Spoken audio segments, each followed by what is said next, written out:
আসসালামু আলাইকুম। সবাই কেমন আছেন? আশা করি সবাই ভালো আছেন। আজ আপনাদের জন্য নিয়ে এসেছি গল্পের ৯ নম্বর পর্ব। আশা করি গল্পটা আপনাদের ভালো লাগবে। তাহলে চলুন শুরু করা যাক।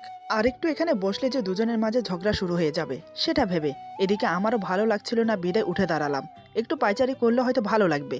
এই ভেবে ২ কদম এগিয়ে গেলাম। হঠাৎ বলা নেই কোয়া নেই দীপা দৌড়ে এসে আমাকে জড়িয়ে ধরে।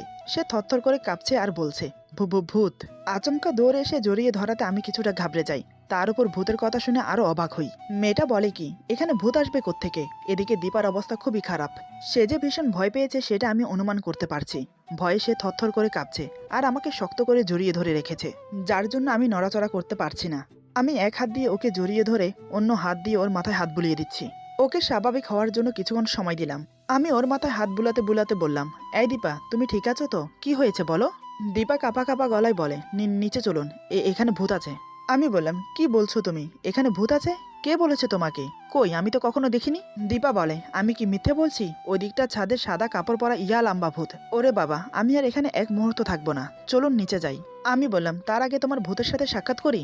দীপা বলে, কি ভূতের সাথে সাক্ষাৎ? ওরে বাবারে, আমি নেই, আমি আর এক পাও ওদিকে যাব না। আমি বললাম, আহা, এমন করছো কেন? আমি তো আছি নাকি? তোমার ভয় কিসের? আমিও দেখি আমার বোটা কোন ভূতকে দেখে এত ভয় পেল।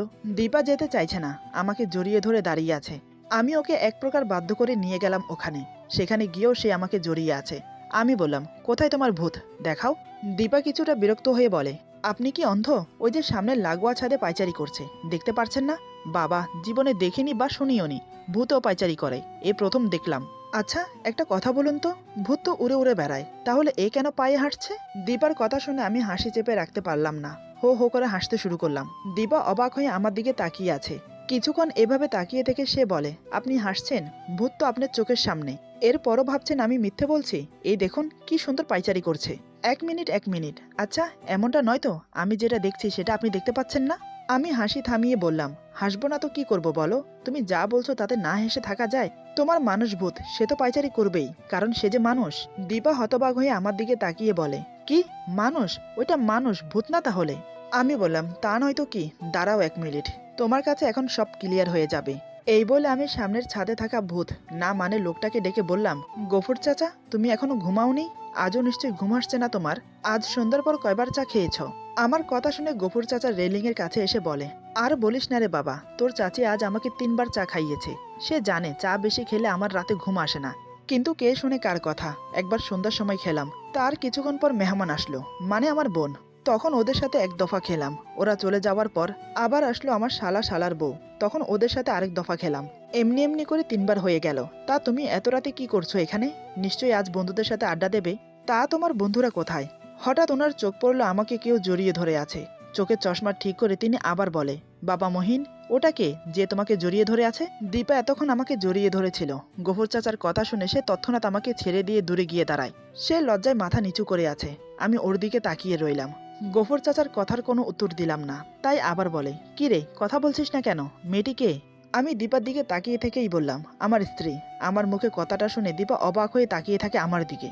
এদিকে গফুর চাচাও আমার কথা শুনে অবাক হয়ে যায়। গফুর চাচা বলে, বিয়ে করলি কবে? শুনলাম না যে। আমি বললাম, সে অনেক কথা, তোমাকে পরে খুলে বলবো, এখন আমি আসি। গফুর চাচা বলে, বৌমাকে নিয়ে আমাদের বাড়িতে বেড়াতে আসিস, তাহলে তোর চাচি খুব খুশি হবে। আমি আসবো বলে দীপাকে নিয়ে নিচে চলে এলাম। এদিকে দীপা মনে মনে ভাবছে, ইস, আমি কত বোকা, একটা জলজ্যান্ত মানুষকে ভূত ভেবে বসলাম। ছি ছি ছি, আমাকে উনি কি ভাবছেন কে জানে। ভয়ে আমি ওনাকে শক্ত করে জড়িয়ে ধরেছিলাম। জানি না উনি মনে মনে সেটা নিয়ে কি ভাবছেন। এই প্রথম তিনি আমাকে কারোর সামনে বউ হিসেবে স্বীকৃতি দিলেন। মনের ভিতরে অন্যরকম একটা ভালো লাগা ফিল হচ্ছে।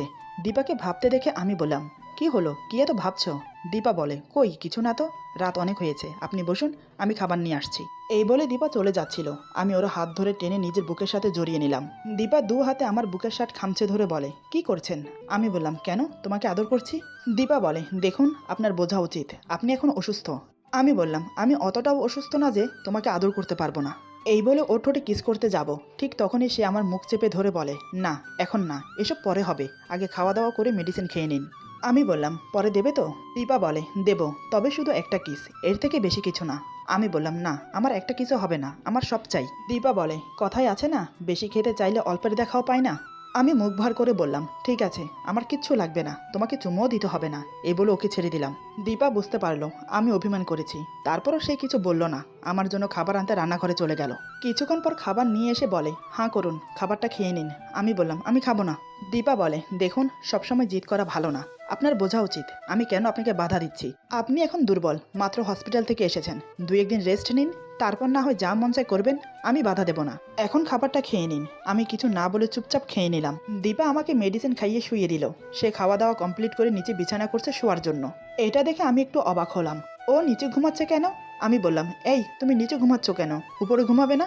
দীপা বলে, না, যতদিন পর্যন্ত আপনি সুস্থ না হবেন ততদিন আমি নিচে ঘুমাবো। আমি ওর কথা শুনে বিস্ফারিত চোখে ওর দিকে তাকিয়ে রইলাম। আমি বললাম, আমি সুস্থ হওয়ার সাথে তোমার উপরে ঘুমানোর সম্পর্ক কি? এটার মানে তো বুঝলাম না। দীপা বলে, কারণ একটাই, আপনার বিশ্বাস নেই। সন্ধ্যার সময় কি করেছেন মনে আছে? রাতে যে অমন কিছু করবেন না তার কোনো গ্যারান্টি নেই। জানি না এই অসুস্থ শরীরের মাঝেও আপনার এত নেশা কোত্থেকে আসে। নিজেকে একটু কন্ট্রোল করুন। আমি কোথাও পালিয়ে যাচ্ছি না। আমার দেহটা ছেড়ে ছেড়ে ভোগ করার জন্য অনেক সময় পাবেন। এখন আপাতত 2-4 দিনের জন্য নিজের শরীরের দিকে খেয়াল রাখুন। ওর কথা শুনে আমার মেজাজ খুব গরম হলো। আমি রেগে গিয়ে বললাম, তুমি নিজেকে কি ভাবো? সবসময় উল্টাটা ভাবো কেন? স্বামী স্ত্রী একসাথে থাকলে তাদের মাঝে অনেক কিছুই হবে, এটাই স্বাভাবিক।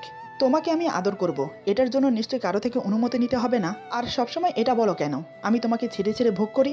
দেখো, আমি তোমাকে ভালোবেসেই আদর করি, কিন্তু সেটা তুমি উপভোগ করো না। সেটা তো আর আমার দোষ না, নিজের দোষ। দীপা বলে, ওইটাকে ভালোবাসা বলে? ছি, আপনার ভালোবাসার কি ছিরি, আমার প্রতিটা অঙ্গে অঙ্গে দাগ লাগিয়ে দিয়েছে। এই বলে বুক থেকে ওন্না সরিয়ে বলে, এই দেখুন আপনার ভালোবাসার নমুনা। এটাকে বুঝি ভালোবাসা বলে? তাহলে প্রকৃত ভালোবাসাকে কি বলবে? জোর করে ঝাঁপিয়ে পড়ে টর্চার করে উপভোগ করাকে ভালোবাসা বলে না, তাকে এক প্রকার ধর্ষণ বলা হয়। আপনি ঠিক সেই আচরণটাই করেন আমার সাথে।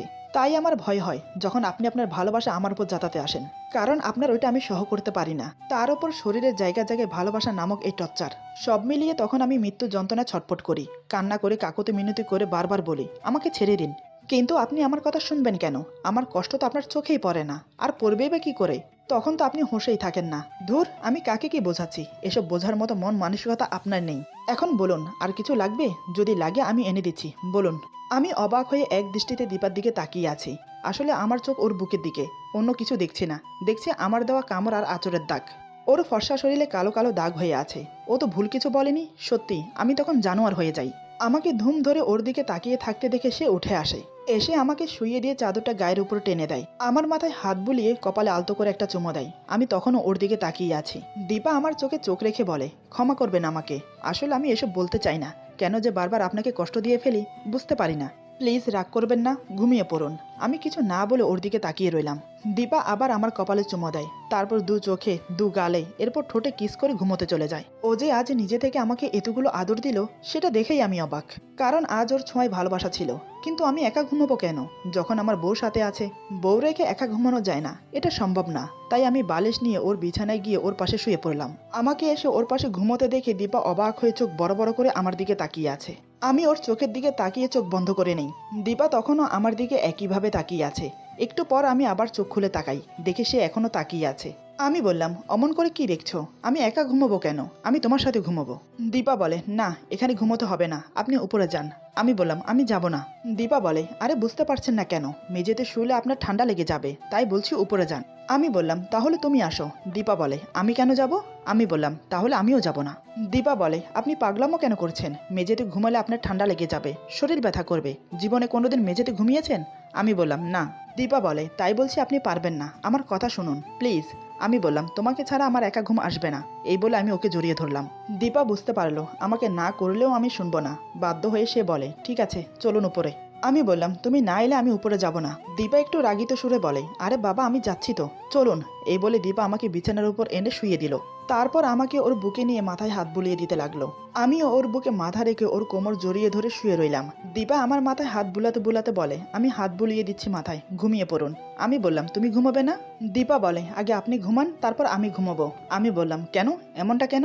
দুজন একসাথে কি ঘুমানো যায় না? দীপা বলে, যেত যদি আপনি মানুষটা কথা শুনতেন, কিন্তু আপনি তো শোনার পাত্র না। দেখা যাবে আমাকে ঘুম পাড়িয়ে নিজে আমার উপর চড়াও হবেন। তখন না নিজে ঘুম যাবেন, না আমাকে ঘুম যেতে দেবেন। তাই এখন কোনো কথা নয়, চুপচাপ ঘুমিয়ে পড়ুন। যদি আরেকটা কথা বলেছেন তাহলে আমি নিচে চলে যাব। আমি ওর কথা শুনে মনে মনে ভাবছি, এই রে, মেয়েটা আগে থেকে সব বুঝে যায় কি করে? কোথায় ভাবলাম একটু আদর করব, কিন্তু দেখা যাচ্ছে সেটা আর হবে না। আমি কিছু না বলে চুপচাপ ওর কোমর জড়িয়ে ধরে ঘুমিয়ে পড়লাম। দীপা আমার মুখের সামনে হাত নাড়িয়ে দেখলো আমি ঘুমিয়েছি কিনা। যখন দেখলো আমার নিঃশ্বাস ভারী ভারী পড়ছে, তখন সে বুঝতে পারলো আমি ঘুমিয়ে গেছি। সে আমার কপালে আলতো করে একটা চুমো দিয়ে আমার থেকে নিজেকে ছাড়িয়ে অপর পাশ ফিরে শুয়ে পড়ল। রাতে আমার ঘুম আর ভাঙলো না, দুজনের ঘুম বেশ ভালোই হয়েছে। দীপা আমার আগে ঘুম থেকে উঠেছে, উঠে দেখে আমি এখনো ঘুমোচ্ছি। সে আগের মতোই আমার কপালে আরও একটা চুমো দিয়ে উঠে পড়লো। ফ্রেশ হতে চলে গেল ওয়াশরুমে। ফ্রেশ হয়ে এসে ঘর দুয়ার পরিষ্কার করে নাস্তা বানিয়ে ফেলে। তখন আমি ঘুমিয়ে আছি, আরও কিছুক্ষণ অপেক্ষা করে আমার ঘুম ভাঙার জন্য। কিন্তু যখন দেখলো আমার ঘুম ভাঙছে না, তখন সে আমাকে ডাকতে আসে। আমার পাশে বসে বালিশে হেলান দিয়ে আমার মুখের উপর ঝুঁকে পড়ে আমাকে দেখতে থাকে। আমার ঘুমন্ত চেহারা দেখে আমাকে ডাকতে ভুলে গেল দীপা। সে অপলক নয়নে তাকিয়ে আছে আমার দিকে। আমাকে যত দেখছে ততই যেন সে মুগ্ধ হচ্ছে। এমন একটা মানুষ যে তার জীবনসঙ্গী, এটা ভেবেই যেন তার গর্ব হয়। কিন্তু আমার মন সে বুঝে উঠতে পারছে না আমি আসলে কেন ওকে বিয়ে করলাম, কি এমন দেখলাম ওর মাঝে। দীপা আমার পাশে আতশোয়া হয়ে আমার চুলে আঙ্গুল গলিয়ে হালকা করে টানতে থাকে আর আমাকে দেখতে থাকে। একসময় সে আমার কপালে চুমো খায়। দীপা আমার মুখের সামনে এতটাই ঝুঁকেছিল যে যার জন্য আমার ঘুম ভেঙে যায়, কারণ ওর মুখের গরম নিঃশ্বাস আমার মুখের উপর পড়ে। দীপাকে এত কাছে দেখে আমি এক ঝটকায় ওকে বুকে টেনে নিলাম। দীপা ব্যাপারটা বুঝে ওঠার আগেই ঘটনাটা ঘটে। আমি ওকে জড়িয়ে ধরে বললাম, আমার এত কাছে এসে কি দেখছিলে শুনি, কি এমন দেখছিলে খুঁটিয়ে খুঁটিয়ে। আমার কথায় দীপা থতমত খেয়ে যায়, কি বলবে ভেবে পাচ্ছে না। ও তো সত্যি সত্যি আমাকে দেখছিল। দীপাকে ভাবতে দেখে আমি বললাম, কি হলো, কি এত ভাবছো, আমার কথার উত্তর দিচ্ছ না কেন। দীপা বলে, আমি কেন আপনাকে দেখতে যাব, আমি তো আপনাকে ঘুম থেকে ডাকতে এসেছি। আমি বললাম, তাই বুঝি। দীপা বলে, তা নয়তো কি। আমি বললাম, আমি এই প্রথম দেখলাম কাউকে ডাকতে হলে এত ঝুঁকে পড়ে তার মুখের সামনে মুখ এনে কাউকে ডাকে। তবে একটা কথা বলি, আমার কাছে বেশ ভালো লেগেছে। প্রতিদিন আমাকে এভাবে ডেকে দেবে, ঠিক আছে। দীপা বলে, ইস কত শখ, আমি পারবো না। আমি বললাম, কেন পারবে না। দীপা বলে, পারবো না মানে পারবো না, তার কোনো মানে হয় না। এখন উঠুন, সকাল পেরিয়ে দুপুর হয়ে যাচ্ছে। আমি বললাম, উঠবো, তার আগে তুমি এভাবে একটু থাকো আমার বুকে, আমার কাছে ভালো লাগছে। দীপা বলে, কিন্তু আমার ভালো লাগছে না। আমি ভ্রু কুঁচকে বললাম, কেন, এভাবে স্বামীর বুকে থাকতে সব মেয়েরাই চায়, তুমি চাও না কেন। দীপা বলে, কারণ আপনার বিশ্বাস নেই কখন কি করে বসেন। আমি বললাম, করলেও ক্ষতি কি, আমার বউ, আমি যা মন চাই তাই করব। দীপা বলে, অনেক হয়েছে রোমান্টিক রোমান্টিক কথা, এবার উঠুন, আমার কিন্তু খুব খিদে পেয়েছে। আমি বললাম, এই জানো, তোমার না একটা দোষ, যখন কোনো রোমান্টিক মোমেন্টে থাকি তখন তোমার নানান রকমের অজুহাত, এটা কিন্তু একদম ঠিক না দীপা। দীপা বলে, এত রোমান্টিক হয়ে লাভ নেই, খিদে যখন কুলহল্লা পরে পেটে তখন রোমান্টিকতায় পেট ভরে না, বুঝেছেন। আমি একটা দিক নিঃশ্বাস ফেলে বললাম, ঠিক আছে, তুমি নাস্তা রেডি করো, আমি ফ্রেশ হয়ে আসছি। এভাবে পুরো এক সপ্তাহ কেটে গেল। এখন আমি সম্পূর্ণ সুস্থ, তবে হাতের কাটা স্থান এখনো ভালো করে শুকায়নি। দীপা আমার অনেক খেয়াল রাখে, আমাদের মাঝে খুঁটিনাটি খুনসুটি আর ঝগড়া হতেই থাকে। এখনো দীপা আমাকে ওর কাছে আসতে দেয় না। অনেকবার ট্রাই করেছি একটু আদর করব, কিন্তু এই মেয়ে আমাকে কোনোভাবেই ওর কাছে আসতে দেয় না। এই কয়দিন আমি অফিসেও যাইনি, এমনকি বাসায়ও। ফোন করে বলে দিয়েছি বন্ধুদের সাথে ঘুরতে এসেছি, বাসায় ফিরতে সময় লাগবে, তাই সবাই নিশ্চিন্তে আছে। একদিন বিকেলবেলা আমি আর দীপা বসে কফি খাচ্ছি। ছাদের মনোরম দৃশ্য উপভোগ করে কফি খাওয়ার মজাই আলাদা। দুজনের মাঝে বেশ গল্প হচ্ছে। আমি বললাম, 2-4 দিনের কথা বলে পুরো এক সপ্তাহ তুমি আমাকে দূরে রেখেছো, আজ কিন্তু আমি না শুনবো না, আজ তোমাকে আমার চাইয়ে চাই। দেখো আমি আর পারছি না। দীপা শুধু তাকিয়ে আছে আমার দিকে, কোনো কথা বলছে না। আমি আবার বললাম, চুপ থাকা কিন্তু সম্মতির লক্ষণ। দীপা তখনও চুপ করে আছে। বুঝতে পারলাম সে আজ বাধা দেবে না। মনে মনে খুব খুশি হলাম। রাতে খাওয়া শেষ করে আমি শুয়ে শুয়ে দীপার জন্য ওয়েট করছি, কখন সে আসবে আর আমি তার উপর ঝাঁপিয়ে পড়বো। দীপা হাতের কাজ শেষ করে রুমে এলো। খাটের পাশে টি টেবিলে পানির জগ আর গ্লাস রেখে লাইট অফ করে শুয়ে পড়লো। আমি তৎক্ষণাৎ ওকে টেনে বুকে জড়িয়ে নিলাম। দীপা জানে বাধা দিলেও আজকে আমি শুনবো না, তাই সে চুপচাপ করে রইল। আমি ওকে শক্ত করে জড়িয়ে ধরে পাগলের মতো কিস করতে লাগলাম। একে একে ওর পরনের সব কাপড় খুলে ফেললাম। পুরো নগ্ন অবস্থায় দীপা এখন আমার সামনে, কিন্তু অন্ধকারে কিছুই দেখতে পারছি না, তবে ছুঁয়ে অনুভব করতে পারছি।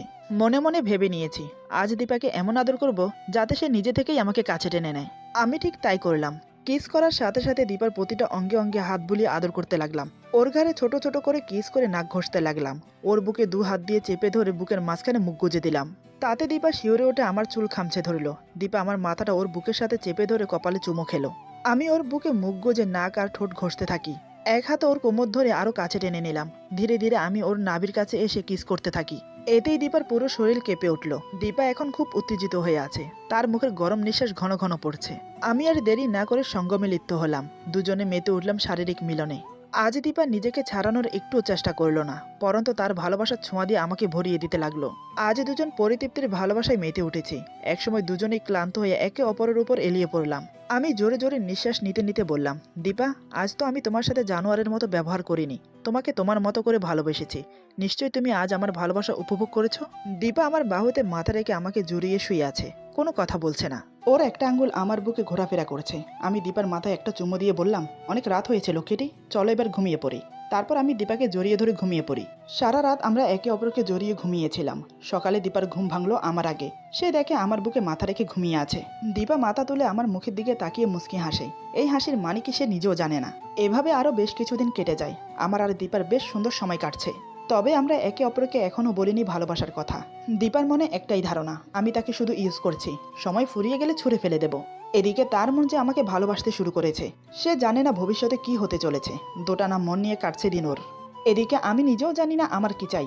শারীরিক চাহিদা মেটাতেই কি দীপাকে বিয়ে করেছি, নাকি নিজের অপমানের প্রতিশোধ নেওয়ার জন্য বিয়ে করেছি, নাকি আমি সত্যিই ওকে ভালোবাসি, কোনটা সেটা আমি এখনো বুঝে উঠতে পারছি না। তবে দীপা আমার কাছে আসার পর থেকে ওকে নিয়ে আমার একটা অন্য জগৎ শুরু হয়েছে। ভালো লাগে ওর সঙ্গ পেতে আমার। ও আমার কাছে থাকলে মনে হয় যে পুরো জগৎটাই আমার হাতের মুঠোয়।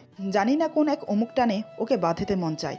ইচ্ছে করে সারা জীবন এভাবে ওর সাথে থাকি। এরই নাম যদি ভালোবাসা হয়, তাহলে আমি দীপাকে ভালোবাসি। এখন আমার হাত সম্পূর্ণ শুকিয়ে গেছে, তবে কাটার চিহ্ন স্পষ্ট ফুটে আছে। ওতে কোনো সমস্যা না, কিন্তু দীপার চোখে আমি এখনও অসুস্থ। একদিন দীপা রান্নাঘরে রান্না করছে। আমি চুপে চুপে গিয়ে ওকে পেছন থেকে জড়িয়ে ধরলাম। জড়িয়ে ধরে ওর ঘাড়ে মুখ গুজে দিলাম। আচমকা জড়িয়ে ধরাতে দীপা কিছুটা ঘাবড়ে যায়। আমি ওর ঘাড়ে নাক ঘষতে ঘষতে বললাম, এই দীপা, কি করছো? আচমকা জড়িয়ে ধরাতে দীপা কিছুটা বিরক্ত হয়। তাই সে একটু রেগে গিয়ে বলে, ডান্স করছি, আপনি করবেন আমার সাথে? আমি ওর ঘাড়ে একটা চুমু দিয়ে বললাম, ডান্স করছো কোথায়? তুমি তো রান্না করছো। দীপা বলে, দেখতেই যখন পারছেন তাহলে আবার জিজ্ঞেস করছেন কেন? আর আপনি এমন কেন? সবসময় কাজের টাইমে জড়িয়ে ধরেন, কেন এমন করেন বলুন তো? আমি বললাম, কারণ আমার ভালো লাগে। দীপা নিজেকে ছাড়িয়ে আমার চোখে চোখ রেখে বলে, কিন্তু আমার ভালো লাগে না। আমি চাই না আপনি বেশি বেশি আমার কাছে আসুন।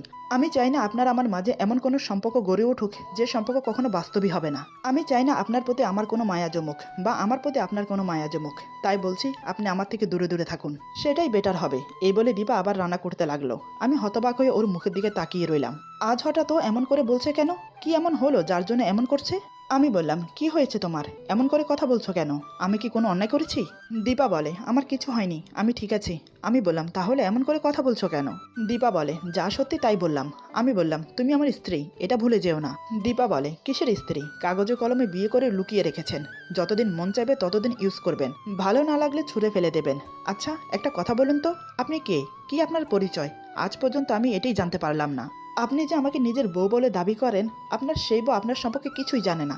আর এটা কেউ জানবে না আপনি বিয়ে করেছেন, আপনার বউ আছে। তাহলে এই সম্পর্কের কোনো মানে আছে বলুন তো?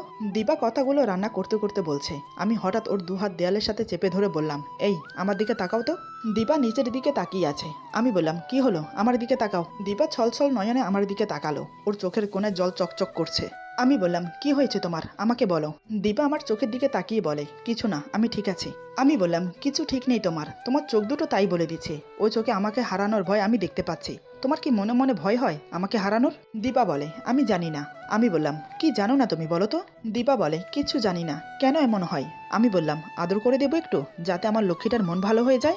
দীপা বলে, না, আমার কিছু চাই না, রান্না চুলার উপরে, আপনি যান, ফ্রেশ হয়ে আসুন। আমি ওর কপালে একটা চুমু দিয়ে বললাম, বিকেলে রেডি হয়ে নিও, তোমাকে এক জায়গায় নিয়ে যাব। দীপা একটু অবাক হয়ে বলে, কোথায় যাব? আমি বললাম, তোমার মতো মেয়েদের যেখানে থাকা উচিত সেখানে নিয়ে যাব তোমাকে। দীপা ঘাবড়ে গিয়ে বলে, আমার মতো মেয়েদের মানে বুঝলাম না, সঠিক করে বলুন তো, কোথায় নিয়ে যাবেন? আমি বললাম তো, তোমার মতো মেয়েদের যেখানে থাকা উচিত সেখানে নিয়ে যাব। দীপা মনে মনে ভাবে, এই লোকটা আমাকে বিক্রি করে দেবে না তো খারাপ জায়গায়? দীপা বলে, আমি কোথাও যাব না। আমি বললাম, কেন যাবে না? দীপা বলে, এমনি। আমি বললাম, বিকেলে আমার সাথে যাচ্ছ, এটাই ফাইনাল। দীপা বলে, বললাম তো আমি যাব না। এতবার না শোনার অভ্যাস আমার নেই। ওর না শুনে আমার মেজাজ গরম হয়ে গেল। আমি তৎক্ষণাৎ ওর গাল চেপে ধরে বললাম, এত না করিস কেন? তোকে যেটা বলেছি সেটা শোন। বেশি বেশি কথা বলার একদম চেষ্টা করবি না। তোদের মতো মেয়েদের যেখানে রাখলে ঠিক থাকবি সেখানে নিয়ে যাব তোকে। তাই বলছি, আর কথা বাড়াবি না, বিকেলে রেডি হয়ে থাকবি। এই বলে ওকে ধাক্কা দিয়ে চলে এলাম রুমে। সারাদিনে আমাদের মাঝে তেমন কোনো কথা হলো না, কারণ দীপা রেগে আছে আমার উপর, তার উপর আমিও অভিমান করে আছি ওর সাথে। বিকেলের দিকে দীপা রেডি হয়ে নিল, আমিও জামা কাপড় পরে রেডি হয়ে নিলাম। ওকে দেখে চোখ সরাতে পারছিলাম না, কি অপূর্ব লাগছে। এমনতো অবস্থায় ওকে একটু আদর না করলে হয়? এই ভেবে আমি ওকে জড়িয়ে ধরতে যাব, ঠিক তখনই দীপা যা করলো তা আমি একটু প্রত্যাশা করিনি ওর কাছ থেকে। মেয়েটা কি সত্যি পাগল হয়ে গেল? মাঝে মাঝে এমন কিছু করে যেটা আমি বুঝে উঠতে পারি না। হঠাৎ এমন কেন করলো সেটাও বুঝতে পারছি না। এরপর যা হলো, আজকের গল্প এখানে সমাপ্ত। গল্পের বাকি অংশ পেয়ে যাবেন আগামী পর্বে। আশা করি গল্পটা আপনাদের ভালো লাগবে। সবাই ভালো থাকবেন, সুস্থ থাকবেন, আর বন্ধুদের সাথে বেশি বেশি করে শেয়ার করবেন। আল্লাহ হাফেজ।